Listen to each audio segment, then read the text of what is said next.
Am I audible to everyone?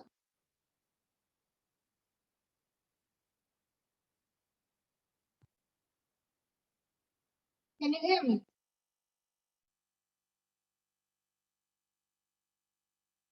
Yes, Hello. you're perfectly heard. Oh, great. Great. Good. All right. So we'll begin today's class then. Back and neck straight. Just gently close your eyes. And start observing your breath.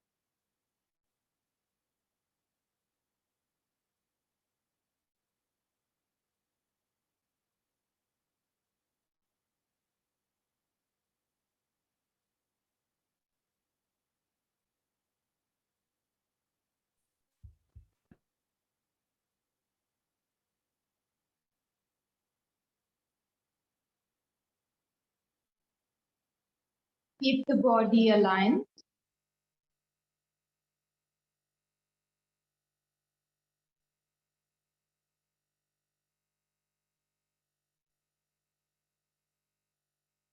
When you feel ready, begin to deepen your breath.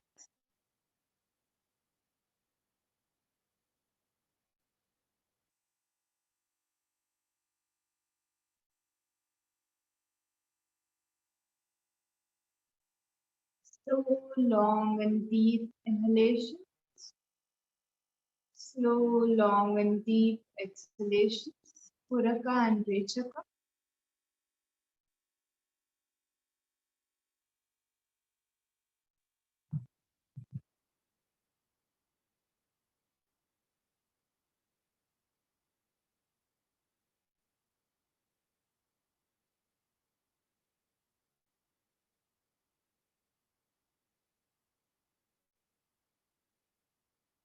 And with each consecutive breath, relax the mind.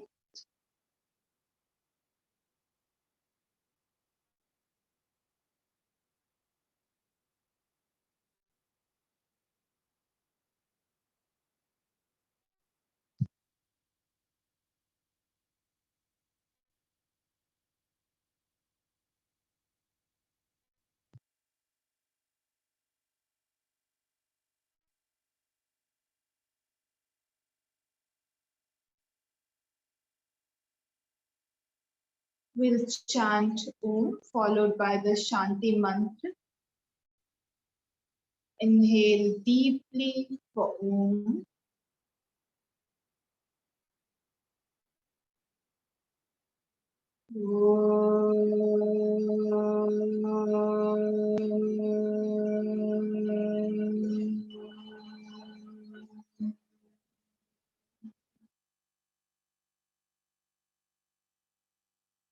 Sarve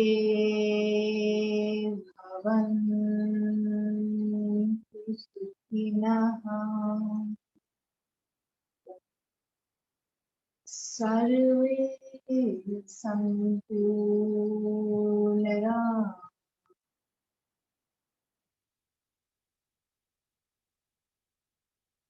Sarve bhadrani pashyantu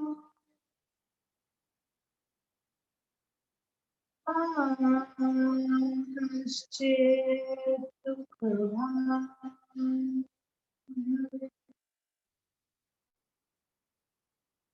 ma kaśchit dukkhabhag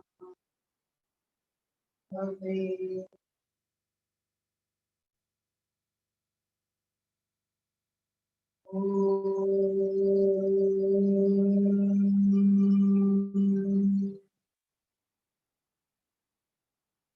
Shanti, Shanti, Shanti.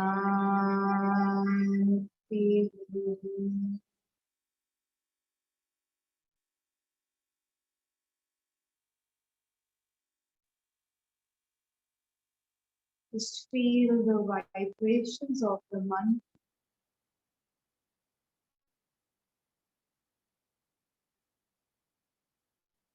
Join the palms together in front of the chest and rub the palms together.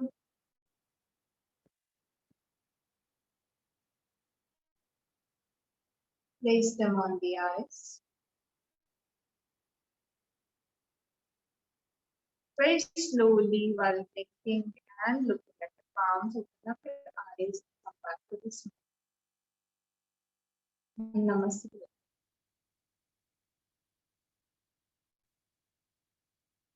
Let us begin today's session. So, as we are going ahead with our pranayama classes, we are gaining more and more knowledge. And last time, in the previous classes, we have covered the meaning, the 5 vayus and the 5 koshas that are there in the body as per the yogic concept, right? And today we are going to talk a little bit more about, prana, right? And pranayama in general, yeah? So, when we talk of prana, most people, they think that if we practice pranayama, right, we are going to be able to, get a lot of benefits, and we are,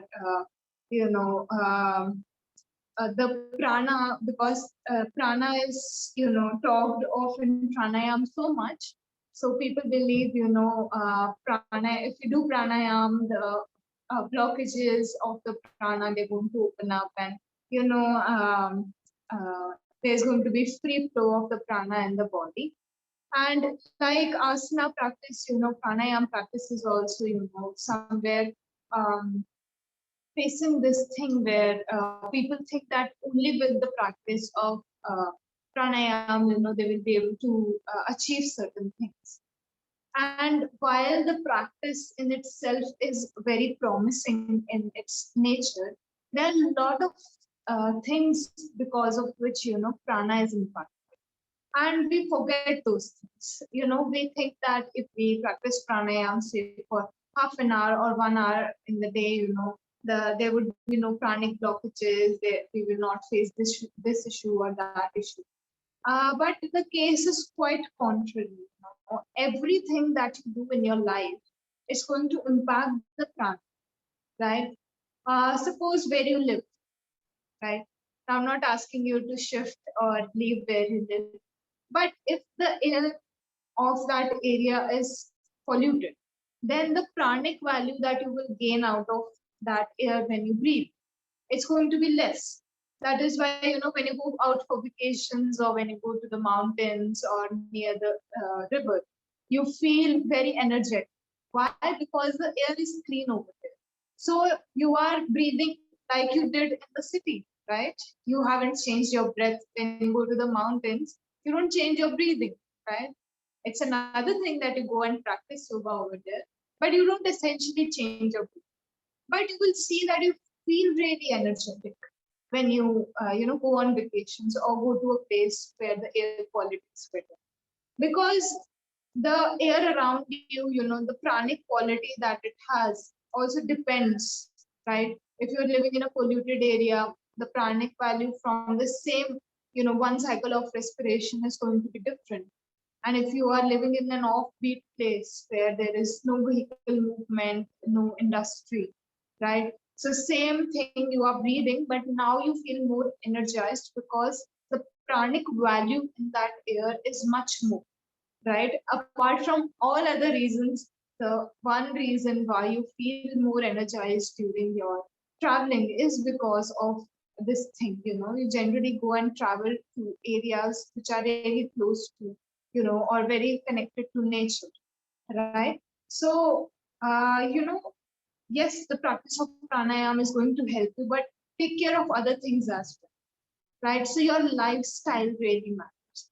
The amount of sleep that you get, it's going to have a direct impact on the prana, right? The kind of food that you eat is going to have a direct impact on the pranic value, right? And the energy that is there in the body. The exercise that you do, again, it is also going to impact, because if you don't move your body, prana gets stuck, right? it eventually gets a blockage, and you will see a lot of people face a lot of stiffness in the body because of that. So when they practice asanas, body starts to open up. So the pranic channels also start to open up at that point of time. That is why asana was placed before pranayama, because even asana aids in this process.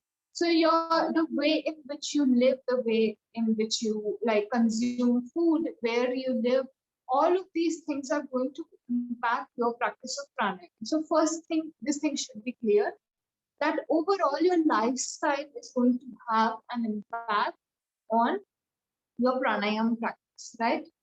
And it's going to be the other way around as well, like with all the yoga practices, but this should be very clear to you in your mind that the everything else that you're doing is somewhere contributing to your pranayama practice, right?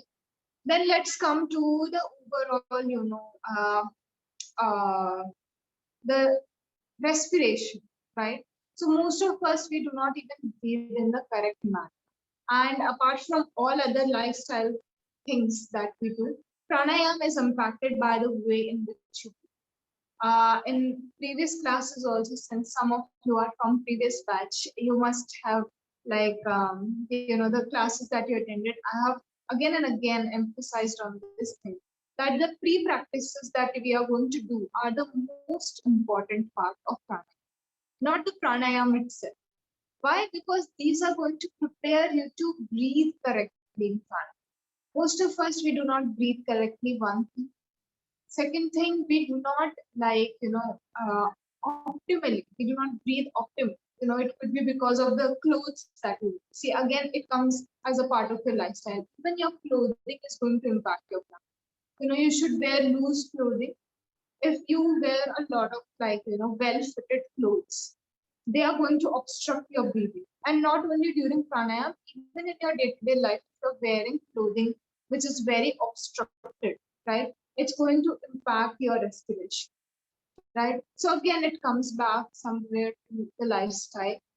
The poor breathing can is attributed because we don't know how to breathe correctly, but also because the way in which we live our lives these days, what is in the trend, what is in fashion, what is out of fashion, it is also somewhere obstructing our breathing, right? If all of these things, when you begin to correct these things, even in your pranayama practice, due to these little things, you will see great improvement in your pranayama practice. So next time you sit for pranayama, wear little bit loose clothes, and then you will see you are able to give more area for your chest and abdomen to expand, right? When you go for pre-practices of pranayama, so that day we did normal breathing, even just following the breath as it enters and exits the body is a great way to begin, right? And today we are going to practice abdominal breathing, which is the correct way of breathing, right? So as you master the pre-practices, you will see that your lung capacity and the muscles of the lungs, right? They are being utilized in an optimal manner, and they are getting strengthened just because of the breath. Just if you learn how to breathe correctly, you end up strengthening the muscles of the body, right? You don't have to go through an entire gym routine or asana practice to do that. Just your breathing, it can drastically change your life. You don't have to do something very big, is what I'm trying to say, right? So correcting your posture, correcting your clothing, correcting your diet, it's going to help with the flow of the prana in the body. If you constantly wear clothes which are tight, not a lot of movement of the prana, proper movement of the prana can take place in the body. So it's about a lifestyle change more than just sitting for half an hour doing some breath, right? Another very important thing that was seen was that prana, has a lot of, I would say, it is considered to be a very supreme. So one time around, all the 5 elements in the body, they were having a fight, right? That earth element said, I am very powerful, and I am the reason, the body exists very well, and I am of great relevance. Then the air element said, you know what, without me nothing can happen, there can be no movement in the body, so I am the most important, right? So like this, all five elements were fighting, and prana was just sitting over there and listening to that. Okay, let them fight, right? And then, instead of saying anything that I am the most important, what prana did was it started leaving the body, right? And as soon as it started, withdrawing from the body, all the five elements understood how important prana was, because the functioning of the five elements is supported because of the prana. Like I told you in the beginning also, everything around you has prana. There is nothing around you which does not have prana. It depends on the level of prana that is present in a particular thing, which will give you, help you to categorize them more broadly, right? So prana plays a very important role, and even the number of breaths, they during a minute they are, generally a person takes 14 breaths per minute, right? And when you go into meditation, or when you practice pranayama, people feel very calm and composed, because the number of breaths, if I connect it to science, the number of breaths that you take in a minute is directly connected to the brain waves, right? And as the number of respirations per minute go down, yeah, so the brain waves, the functioning of the brain, it also changes. It has been shown scientifically. You would have heard of various brain waves, the alpha wave, all of these waves you would have heard of. So alpha wave is a very relaxative wave, and you will see when you practice certain pranayams, you feel very relaxed, because the per minute respiration during those pranayams, you will see it has gone down, and hence the breath is directly connected to the relaxation, to your entire system being harmonized and balanced, right? Another very interesting thing about prana is that because it is the vital force, and breath is very closely connected, right? Breath is a way in which prana manifests. So your lifespan can be worked upon if you work with prana. Right now, I'm not trying to tempt you or tell you, that practice pranayam for this reason. No, this is not my purpose when I tell you this.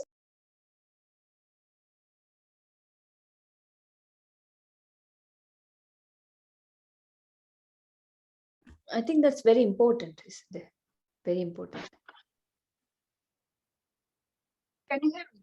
Yeah, that's very important, isn't it? Like, so when we change the breath to more like, relaxed breath, so is it the waves going to slow down as well in the brain? Yeah. So depending on the frequency, the waves are given different names. So that is another science altogether. If you want to study about brain waves, that is a very different and vast topic, right? But I'm just mentioning a portion of it to connect it with your pranayam practice, because it's going to have a direct impact. Yeah, I heard like, so they have done some research on like yogis in their, like, taking their wavelength, that, like, all the things like EEGs and things, so that they can find out, like, scanning and everything, how it changed their brain and the waves, I think.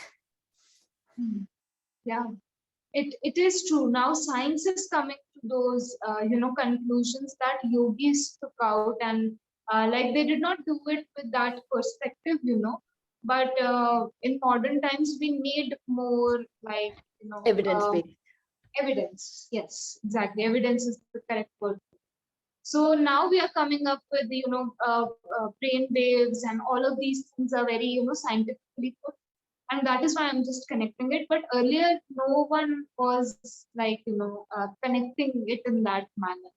they just, yogis just experimented and they observed the nature very closely. So that is exactly what I was coming to.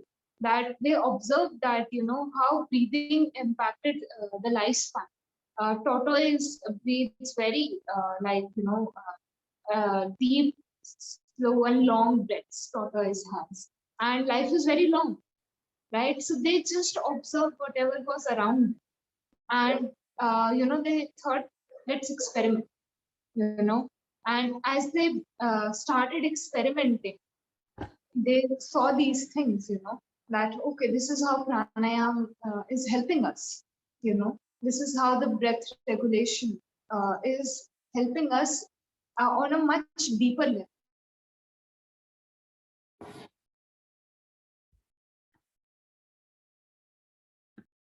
level at which prana was getting impacted because of this change in breath.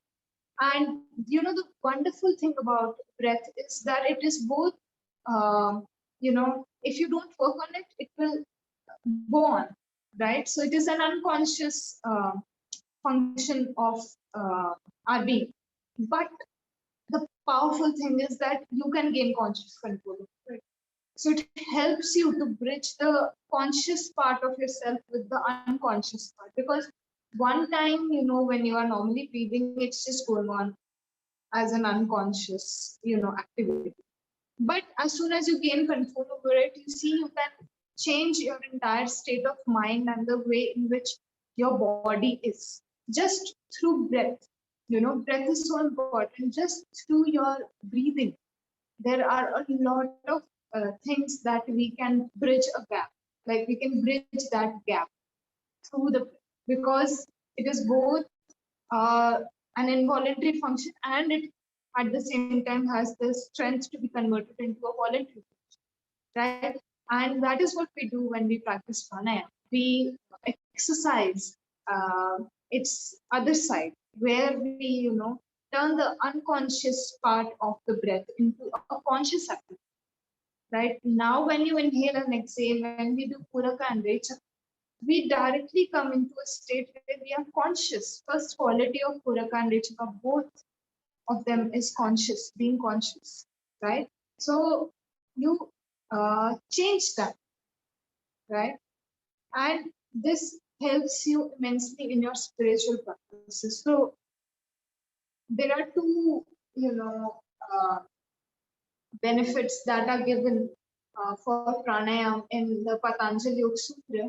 One of them is that, all the illusion is removed, right? When you work with pranayam and when you master pranayam, all the illusion that you earlier had, it gets removed, right? And the other benefit he said for pranayam was that, your mind gets somewhere prepared for concentration. So you will see that a lot of modern gurus, they, have prepared a flow, right? Especially when you see art of living, right? They have prepared a flow where they, use the respiration, altering the respiration in such a manner so that the mind can be prepared for meditation, right? And then they, take you into the practice of meditation. So pranayama is a great pre-practice for meditation. So you will see a lot of places are combining both of these sciences together these days and using them as a combination, right? So that the other one, meditation is very tough, right? So meditation, the person can easily transition into, the state where they naturally stay connected with the object without anything, right?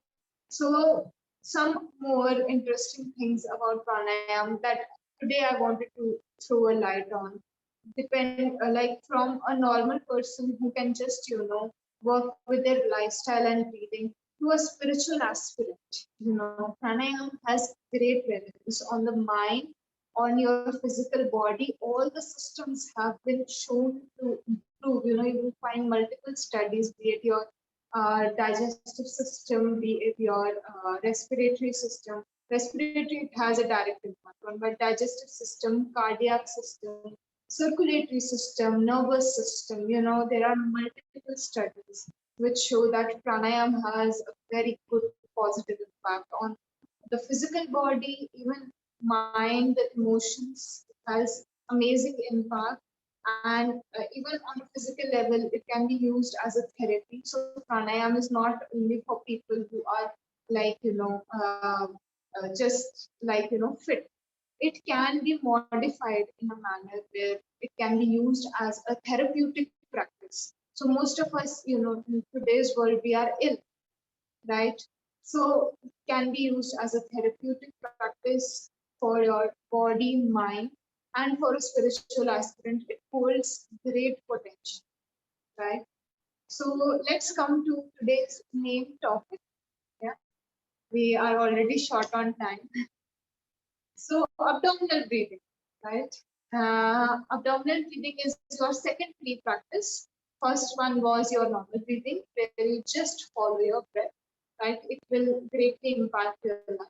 And now we are coming to the second free practice, which is abdominal breathing, where you are utilizing the lungs, right? And when we breathe, we generally expand and contract the chest, right?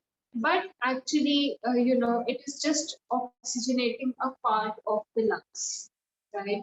So if we see from our right side, the lung has three lobes, left side only two. But for the sake of understanding the three sections of breathing, I can simply use the left side, the example of the left side, which is divided into three lobes.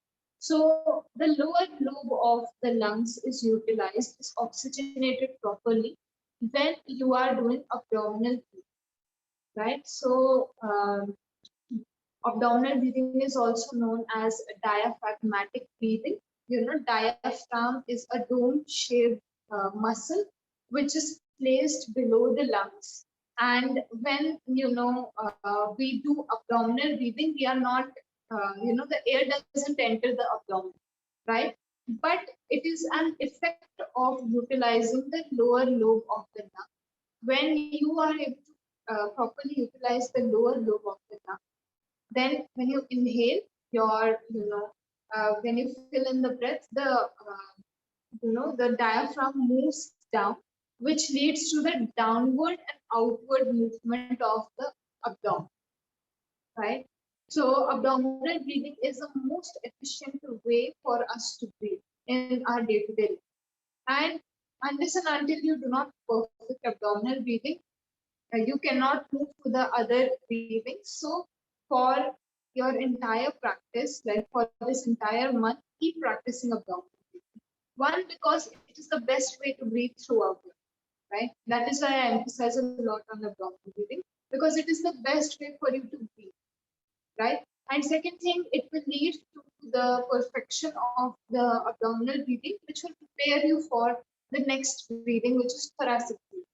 Even though I will be introducing the concept one day at a time, but it will take a lot of time for you to perfect, right? So if you begin today, by the end of these pranayam classes, maybe abdominal breathing is perfected at a very good level. Like your practice goes very well by the end of the classes, right? So when we do abdominal breathing, now you understand what is when you breathe in properly, the lower lobe is getting proper oxygen, right?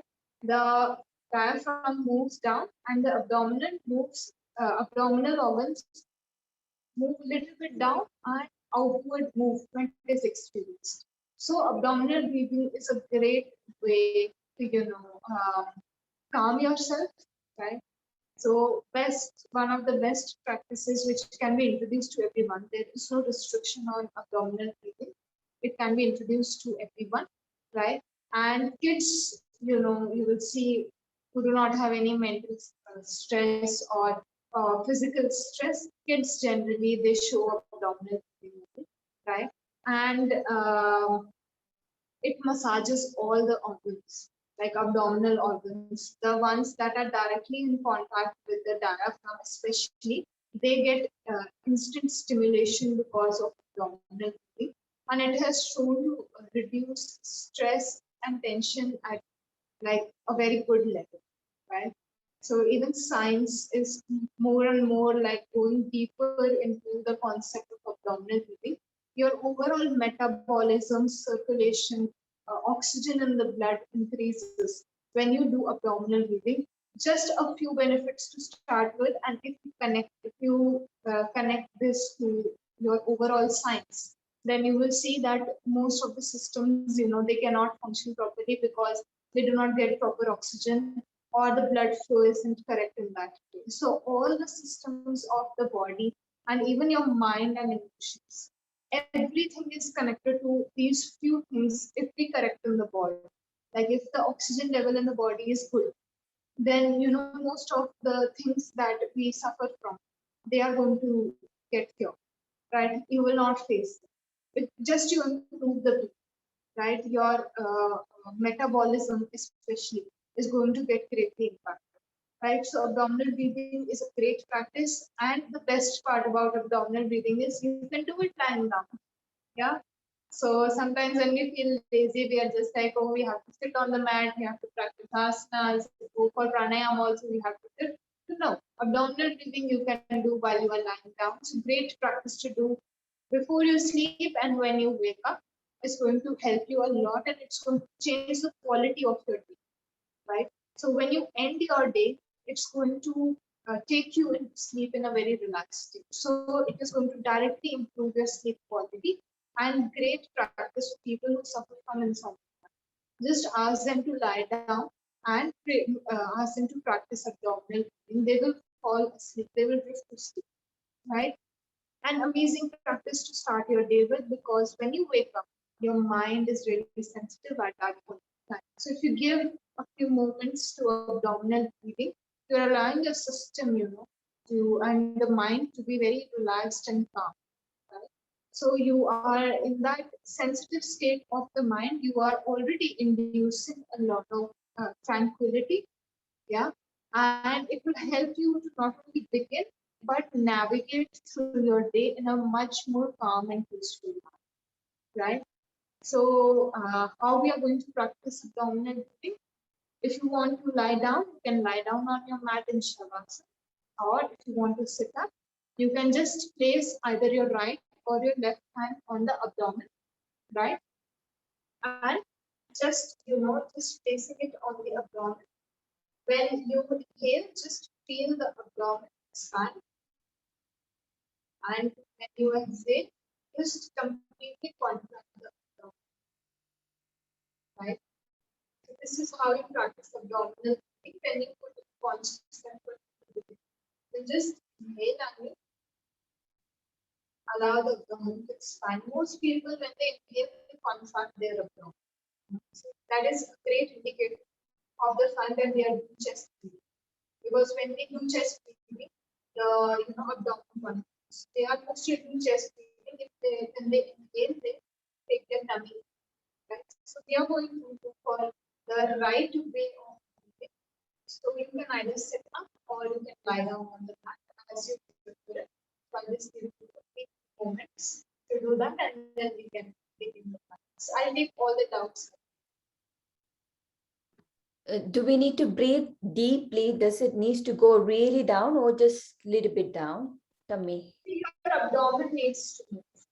Move Even that. if you focus on deep or not, it is eventually bound to become deep when you go up. Your breath is bound to become Deep and okay. so. Sit in any comfortable posture or just lie down. And if you're choosing to lie down, just make sure feet are apart, hands are away from the body, palms are facing upwards. And do not tilt your neck towards one side. Just make sure your neck is always straight, the spine is straight. And when you feel ready, you can gently close the eyes. And take the mind to the natural flow of your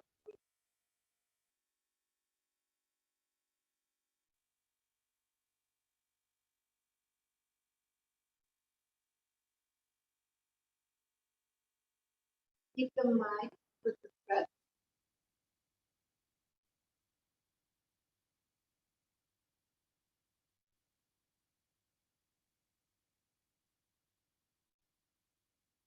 And relax the body. Take a few moments to keep your body as relaxed as possible, especially loosening any stress that you have accumulated on your neck or your shoulders. Just release them.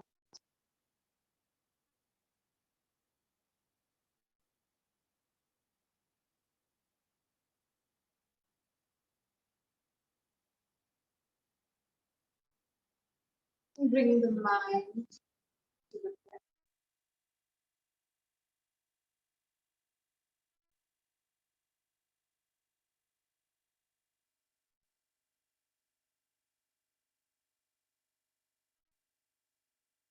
And keep the mind relaxed.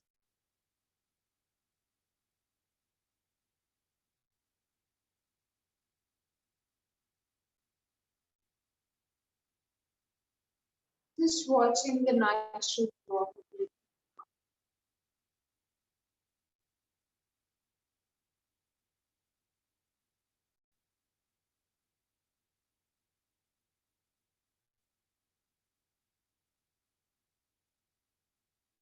Slowly place the right or the left hand on your abdomen. Exhale completely. And as you begin to inhale, feel the abdomen rise.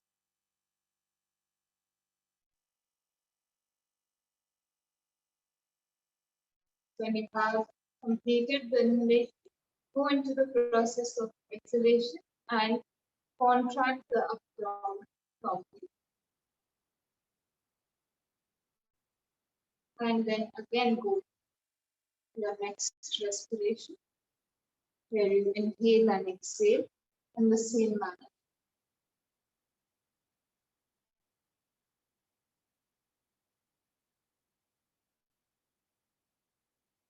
Keep your mind focused on the movement of the abdomen. If it runs away, bring it back.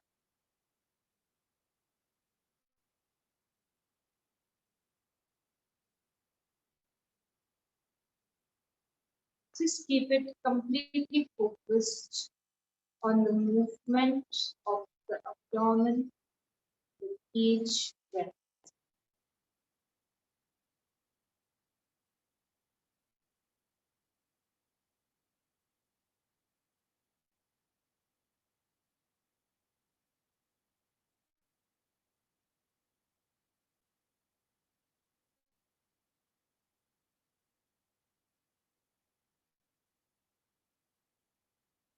Make sure that you are not forcing the breath. It will become slow, long, and deep with the practice. So don't force it. Just experience that shift in the breathing process.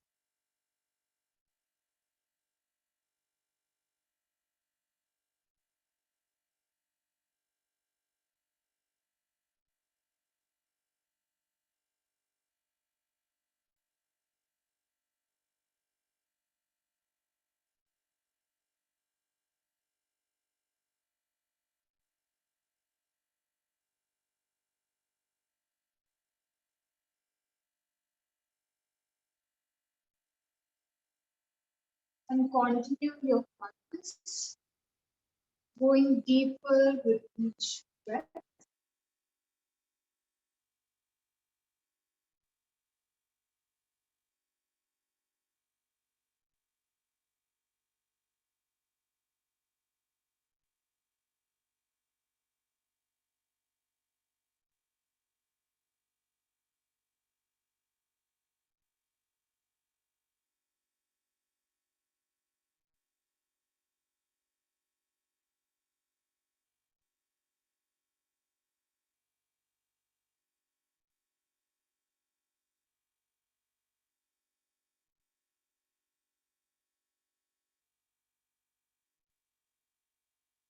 Inhale, tummy out.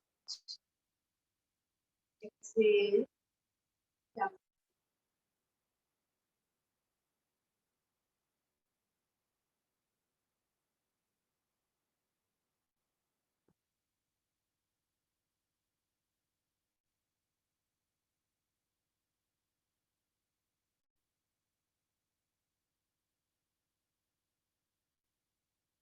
Five more breaths in the same pattern.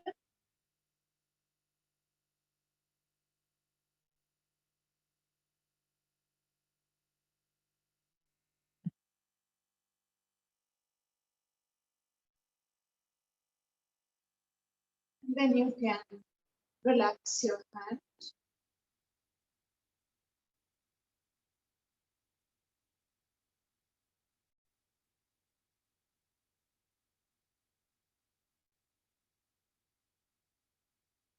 And just observe your normal breath now.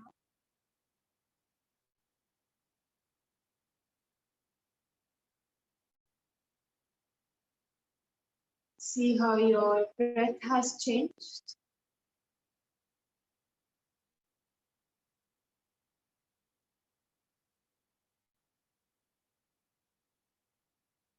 And the state of your mind.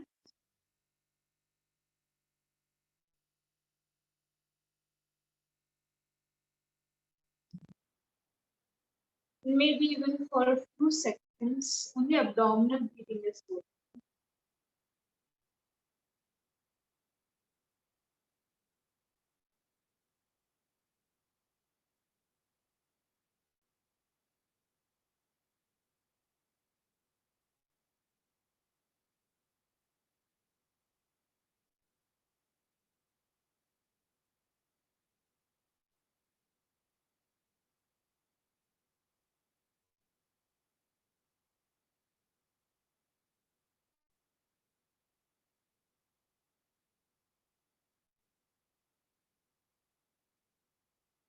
Let's just join the palms together and wrap the palms together.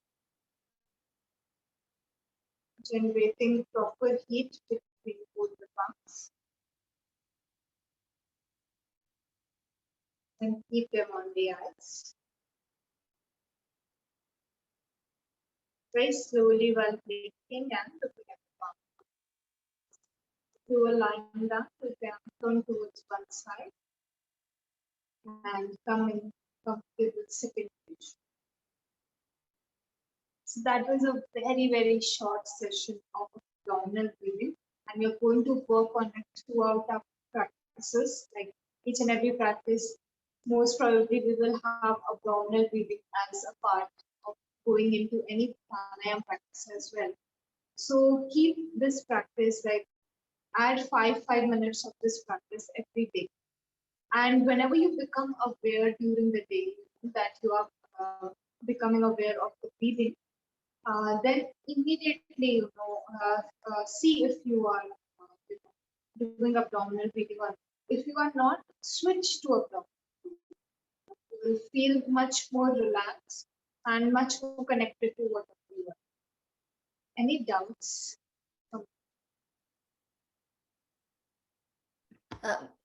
I think like if you don't really give more concentration on deep breathing, it will be like just going up and down.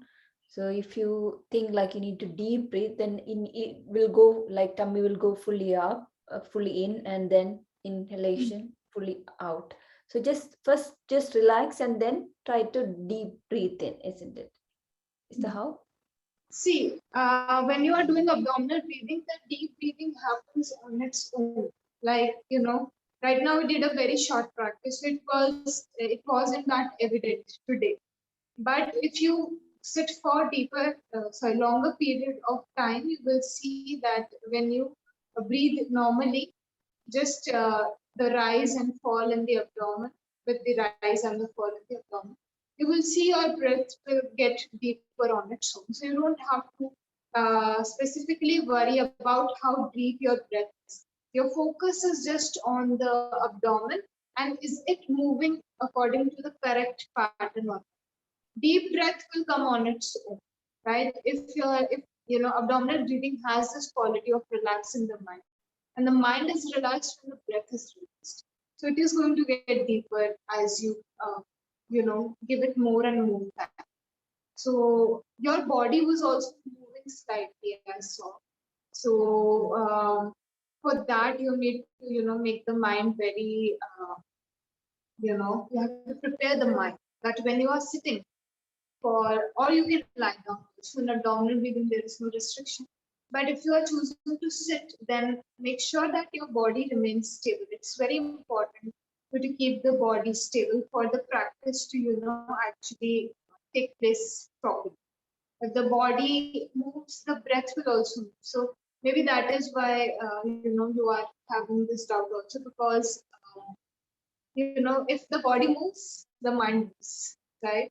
So when the body was moving, even the breath moves, right? So maybe at a particular point of time, you were, going into deep breathing, but then the body moved. So again, that flow was disrupted again and again. So you will be able to, what I'm saying, you will be able to experience when the body is stable. That is the first precondition I can say for you to experience any practice, especially when it comes to pranayama and meditation. Both these things.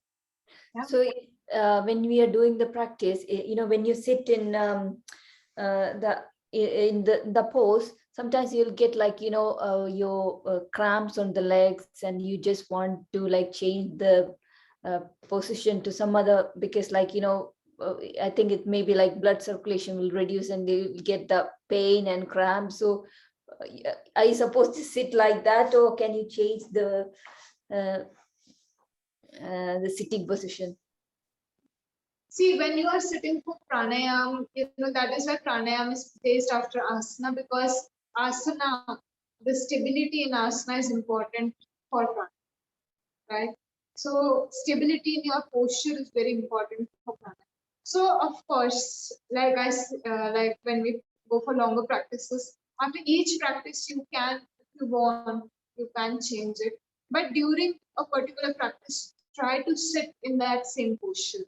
Even in your meditation classes, I think you guys will have this discussion where this pain is just mind's creation.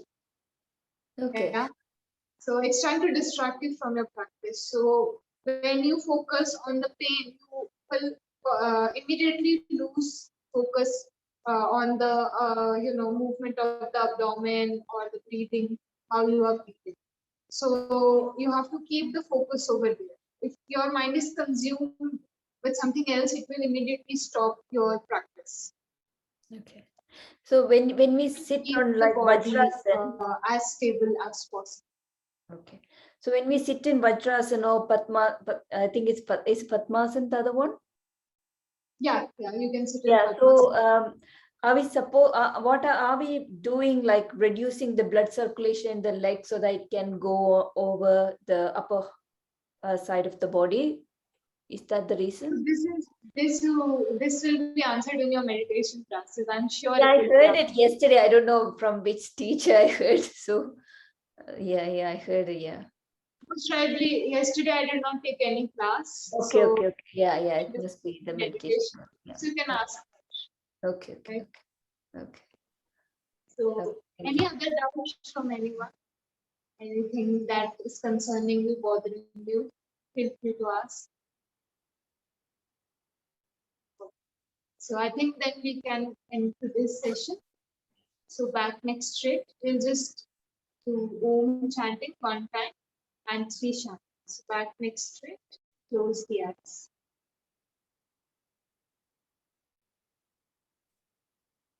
And inhale deeply forward.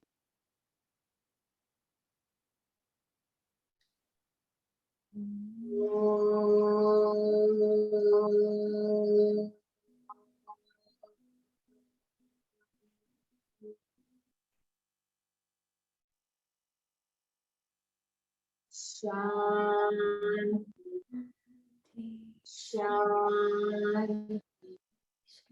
Shanti.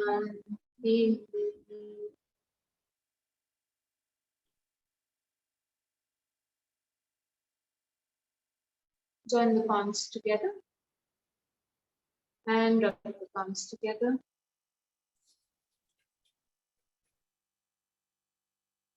place them on the eyes. And when you feel ready, very slowly while blinking and looking at the palms, open up the eyes, and then you can spread this energy on the body. You feel really. And namaste to everyone. Om Shanti.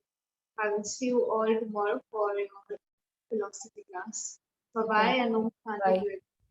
Om Shanti. Shanti. Thank you.